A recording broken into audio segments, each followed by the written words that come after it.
Inilah 7 nabi palsu di zaman Rasulullah dan Khulafaur Rasyidin. Sepeninggalan Rasulullah Shallallahu Alaihi Wasallam ada sejumlah pendusta yang mengaku sebagai nabi. Bahkan, ada pula nabi palsu yang muncul ketika sang penghulu Rasul itu masih hidup.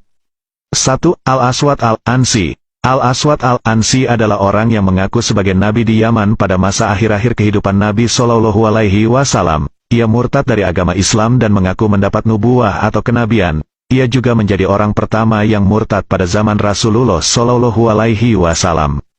Al-Aswad dan pengikutnya menguasai hampir seluruh wilayah Yaman hanya dalam waktu yang cukup singkat, sekitar 3 atau 4 bulan. Melihat situasi itu, Nabi Shallallahu Alaihi Wasallam pun mengirim surat kepada kaum muslimin Yaman yang berisi anjuran perang melawan Al-Aswad.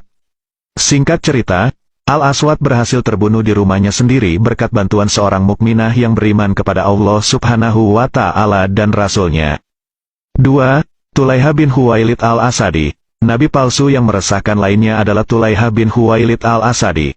Kaum muslimin sudah berkali-kali menggelar operasi militer untuk memburunya, hingga akhirnya, Tulaiha kembali memeluk Islam dan menjadi muslim yang baik.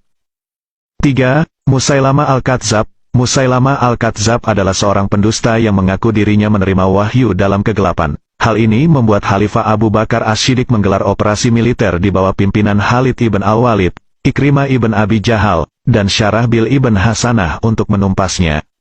Pertempuran tersebut berlangsung dengan dahsyat, di mana Musailamah membawa 40.000 pasukan. Alhasil, kaum muslimin berhasil memenangkan pertempuran dan Musailamah sendiri terbunuh di tangan Wahsy ibn Harb radhiyallahu anhu. 4. Sajah binti Al-Harits At-Tahlabiyah. Ada juga nabi palsu dari kalangan wanita. Ia adalah Sajah binti Al-Harits At-Tahlabiyah, wanita Arab Kristen yang mengaku nabi setelah wafatnya Rasulullah Shallallahu Alaihi Wasallam. Sajah memiliki banyak pengikut yang berasal dari sukunya sendiri dan kabilah-kabilah sekitarnya. Bersama pasukannya, ia memperluas wilayah kekuasaannya hingga tiba di Al-Yamamah dan bertemu dengan Musailamah Al-Kadzab. Usai pertemuannya itu, ia pun mengakui klaim kenabian Musailamah dan menikah dengannya. Setelah Musailamah terbunuh, Sajah kembali bersama sukunya Bani Tahlab dan kembali memeluk Islam. 5. Al-Mukhtar ibn Abi Ubaid As-Sakafi. Al-Mukhtar ibn Abi Ubaid As-Sakafi adalah nabi palsu yang muncul pada masa-masa tabi'in. Awalnya ia pura-pura sebagai seorang Syiah dan berhasil menarik banyak pengikut. Setelah itu, ia mengaku menerima wahyu dari Jibril.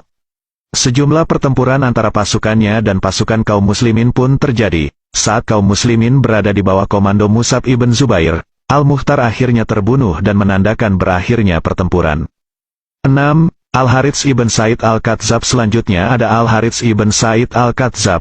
Ia awalnya memperkenalkan dirinya sebagai seorang ahli ibadah di Damaskus. Setelah itu, ia mengaku sebagai nabi.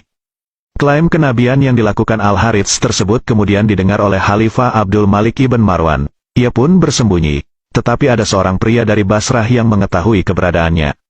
Pria tersebut memberitahukan kepada Khalifah Abdul Malik. Lalu, Khalifah pun mengirim sejumlah ulama dan ahli agama untuk menasihati Al-Harits bahwa pengakuannya sebagai nabi adalah bisikan setan. Namun, hal ini tak dihiraukan oleh Al-Harits dan akhirnya Khalifah Abdul Malik menjatuhkan hukuman mati kepadanya.